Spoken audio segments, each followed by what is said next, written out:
salaamaaleykum Yankhoba Diémé ministre des infrastructures des transports terrestres et aériens suba la 30 dina ñëw fii ci gare Baux Maraîchers pour waxtaan ak kilifa yi nga xam ne ñoo jiite gaar bi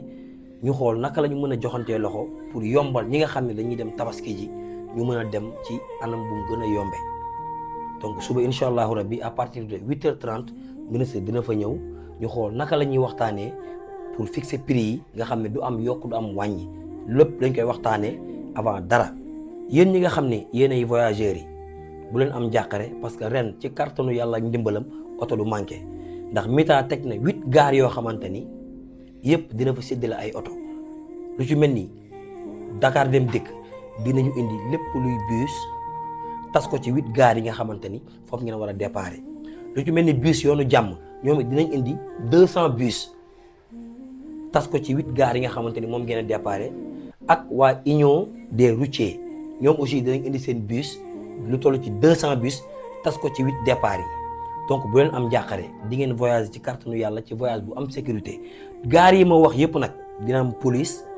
dina am gendarmerie dina am aussi ay tente dina am lépp luy sécurité loo xamante ni dina mën a ñoŋal seen tukki pour que ngeen mën a dem ci jàmm ñëw ci jàmm yéen waa Popenguine aussi ci ngeen bokk ndax bis yii ma fi wax samedi incha allah ñoom ñëpp dinañ leen jël kenn ku ci nekk fa nga nekk yóbbu la seen lieu bi nga xamante ni foofu ngeen war a déparé pour dox dem fële ca Popenguine à partir de samedi incha allahu rabbi léegi pour yéen ñi nga xamante ni yéen a war a dem julli ji départ dina am gaaru Baux Maraîchers def naa yéen ñëpp xam ngeen ko départ dina am aussi Colobane départ dina am aussi Grand Yoff garage Bignona départ dina am aussi stade Amadou Barry bu Guédiawaye départ dina am aussi Liberté 5 Dieuppeul Derklé départ dina am aussi croisement Cambérène Mbaaru Sëñ Fallou départ dina am aussi stade Rufisque mooy stade Ngalandou Diouf donc départ yi nga xamante ni fa lañ war a yóbbu tas bus yi mooy fii ma fi wax nii en même temps train bi aussi dina dem ndax le 4 train bi dina départ Diamniadio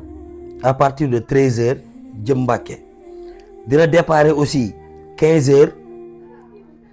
jëm Tivaouane le 5 train bi aussi dina départ Diamniadio à partir de 9h jëm Mbacké am na buy départ aussi 11h jëm Tivaouane am buy départ 13h jëm Mbacké am buy départ 16h jëm Tivaouane am buy départ le 6 9h jëm Mbacké 11h jëm Tivaouane 13h jëm Mbacké 16h jëm Tivaouane defe naa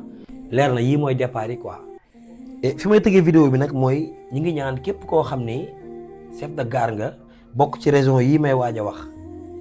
nga dem jege ji gouverneur wala préfet ñu orienté la ci doxalin bii nga xamante ni ministre jël na ko ngir mu nekk benn. lu ci mel ni gaaru Thiès Diourbel Fatick Kaolack Kaffrine Kolda Louga Matam Saint-Louis Sédhiou Tambacounda Ziguinchor ak Kédougou dem leen ngeen jege ji gouverneur wala préfet ñu orienté leen ci doxalinu ministre bi jërë ngeen. Sénégal Info TV, la Chine de tous les Africains, abonnez-vous.